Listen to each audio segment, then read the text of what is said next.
इथे वाफगावची जी गडी आहे त्याला होळकर वाडाही म्हणतात. तर हा फेमस आहे एकदम आणि हा बऱ्यापैकी इंटॅक्ट पण आहे. तर आता एक एक करून मी दाखवतो इथलं काय काय. हा दरवाजा एकतर जुना सागवान लाकडाचा बनवलेला आहे आणि त्याच्यावरची जी टोकं आहेत ती ॲक्च्युअल जुनी आहेत. हे आत्ता नाही केलं. आता ही जी जागा आहे इथल्या एका शाळेला डोनेट केली आहे सगळी. सो एक त्याचा पोर्शन, त्यामुळे इथे शाळा असते. त्याच्या ज्या हिंजेस आहेत त्याचा कॉर्नरचा दगड जो आहे तो असा त्रिकोणी बनवला आहे आणि त्याला लागून इथे दरवाजाच्या वर जायला इथे पायऱ्या आहेत. हे इथे अजून एक जातं ठेवलं आहे आणि मग जर वर तटबंदीवर जायचं असेल तर इकडे साईडला पायऱ्या आहेत.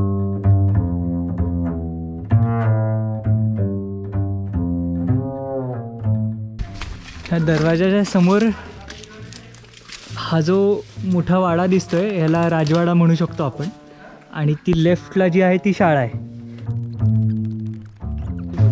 हा इथल्या मुख्य दरवाजाचा बुरुज आहे.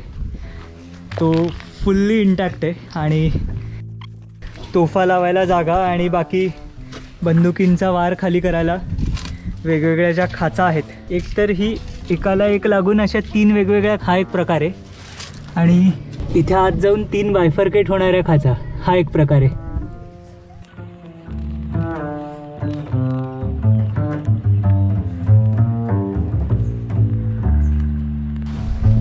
त्या मुख्य दरवाजाच्या इथनं ह्या बुरुजाला आलं की ही एक बुरुजातील विहीर बघायला मिळते.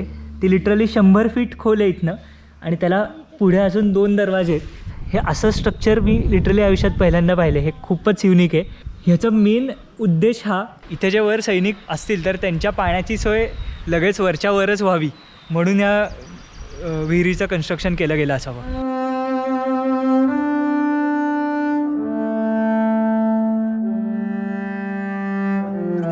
विहिरीला जायला इथे पायऱ्या आहेत. इथे पंप पण फिट केलाय वर शाळेला वगैरे पाणी आणण्यासाठी. एकदम स्वच्छ पाणी आहे, निळं पाणी आहे. फार त्याचा तळही दिसतोय मला. मासे वगैरे आहेत त्याच्यात, त्यामुळे डासांच्या लार्वांचा काही इश्यू नाही.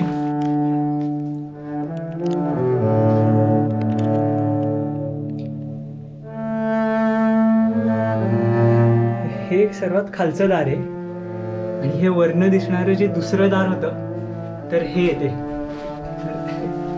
त्यालाही कुठून तरी साईडून एंट्री असावी पण ती आता बुजलेली दिसते.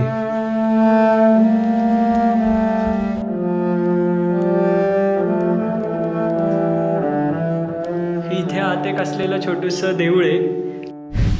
त्या मंदिराच्या जस्ट समोर हा एक बारव दिसतोय. तर त्याला तिकडे पाणी काढायला सोय केली आहे पुलीची आणि इथनं खाली जाणाऱ्या पायऱ्या आहेत त्या जाऊन पाण्याला अप्रोच होत आहेत.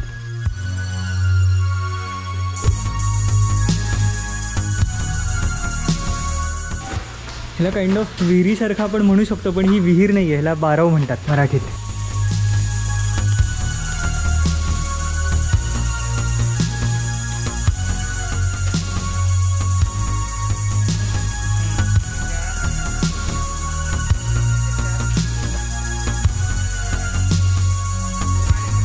आपल्या हॉस्टेल आणि मेन ऑफिसच्या समोर किंवा राजाचा जो महाल आहे ह्या 2 मोठ्या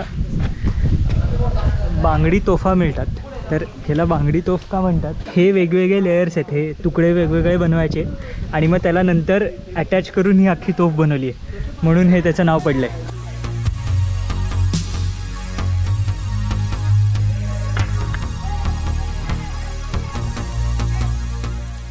हा राजाचा महाल आहे.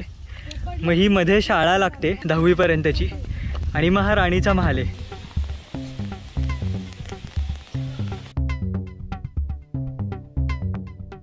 हा जो राणीचा महाल आहे हा पण तसा फुल्ली इंटॅक्ट आहे. त्याचा दरवाजा वगैरे पण पूर्णपणे इंटॅक्ट आहे जे काय जुन्या काळातलं होतं ते. आणि दरवाजाच्या वर पहारेकऱ्यांना बसायला वगैरे जी जागा असायची ती पण आहे. तर आता ती बघण्याच्या आधी त्याच्या जस्ट समोर इथे एक गुहा आहे. ही जी शाळा आहे त्याच्या खाली हा बनलेला मार्ग आहे. हे गुहेसारखं आहे, पण ह्या ॲक्च्युली खालच्या बेसमेंटमधल्या खोल्या आहेत. तर इथेही लक्षात येतं हे चुन्याचं केलेलं बांधकाम आहे. तर इथे आता कचरा बराच भरला आहे ॲक्च्युली, आणि इवन हेही भरलं आहे माती आणि दगड बिगड. तर इथे आत गेल्यावर हे सगळंच्या सगळं बुजलं आहे.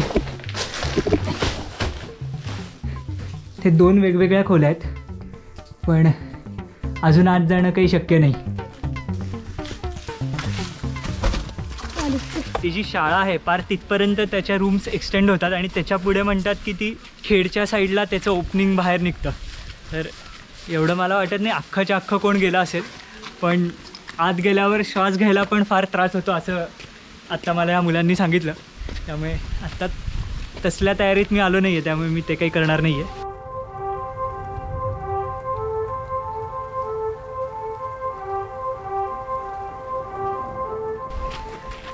तर हा राणीचा जो महाल आहे, तर त्याला इथे अनऑफिशियल एक दरवाजा झाला आहे, विटा तुटून किंवा तोडून जे काय असेल. तर इथनं आत आल्यावर हा कंप्लीट बघता येतो की किती ह्याला 2 मजले असत असतील. हा जो चौथरा दिसतो आहे ह्याला राजाचा दरबार असं म्हटलं गेलं आहे. सो इथे राजा बसत असेल बेसिकली. आणि त्याच्या जस्ट समोर तिकडे राणीची खोली आहे. आता तिथेही आम्ही वर जायचा प्रयत्न करू.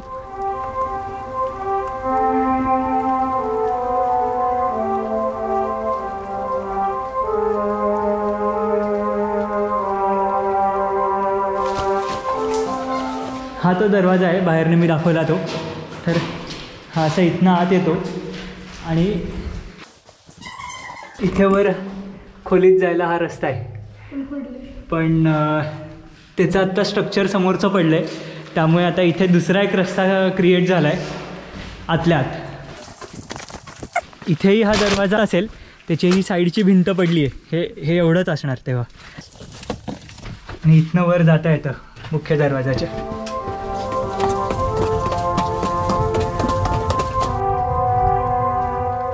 हे इथे आतल्या ह्या खोल्या आहेत काही काही. सो इथे वर लाईनचं बांधकाम आहे. तर इथे वेगवेगळ्या प्रकारे हा दगड आहे आणि हे बाकीच्या विटा आहेत. सो असं दोन्ही याला वापरून बनवलं आहे आणि त्याला फ्लश करायला फिनिश द्यायला चुना लावला आहे. हे इथनं ॲक्च्युली पडलं आहे. इथनं पुढे जाऊन ह्या पॅसेजवेला जाता येतं. तिथनं नाही आता तर इथनं तर नक्कीच जाता येईल. उडी नाही मारत, नॉर्मल जातो.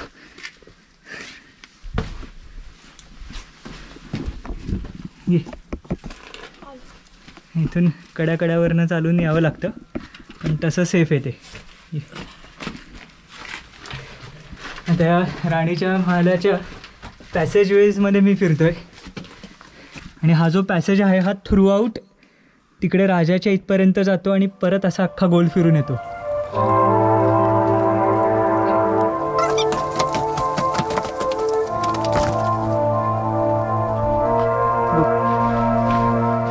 तर मी राणी महालाच्या वरच्या तटावर चाललो आहे.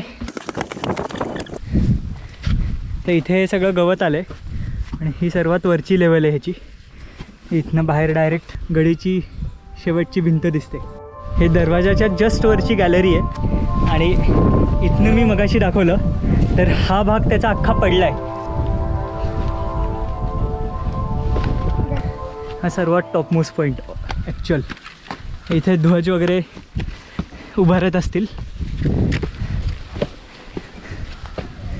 आणि इथनं पूर्ण व्ह्यू मिळतो एंड टू एंड.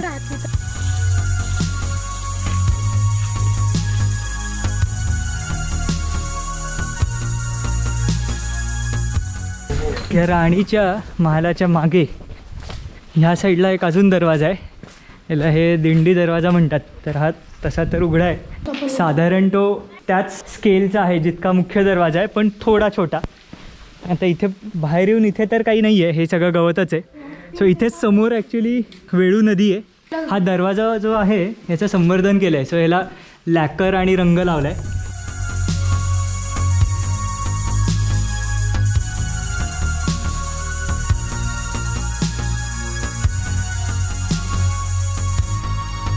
होळकर वाड्याच्या जस्ट समोर हे एक महादेवाचं मंदिर आहे राजेश्वराचं. तर हे पण अहिल्याबाई देवींच्या कारकिर्दीतच बांधलं गेलेलं, त्यांनीच बांधलेलं. तर आता हे ॲक्च्युली बंद आहे, त्याचं पूर्ण दगडी बांधकाम आहे. हा जो होळकर वाडा आहे त्याला ही बाहेरची तटबंदी जी होती त्याचे हे काही अवशेष आहेत, ते आता गेलेल्या अवस्थेतच आहेत. हा इथला वाफगावचा जो नगरकोट असेल त्याची ही बाहेरची भिंत आहे. तर इथे वर शरबाचे काही काही चिन्ह आहेत. हा शरब आहे आणि हे वेगळे अजून कुठली तरी आकृती कोरली. जी मी मगाशी भिंत दाखवली नदीला लागून ती अशी इथनं जाऊन अख्खा त्याचा वेढा असत असेल.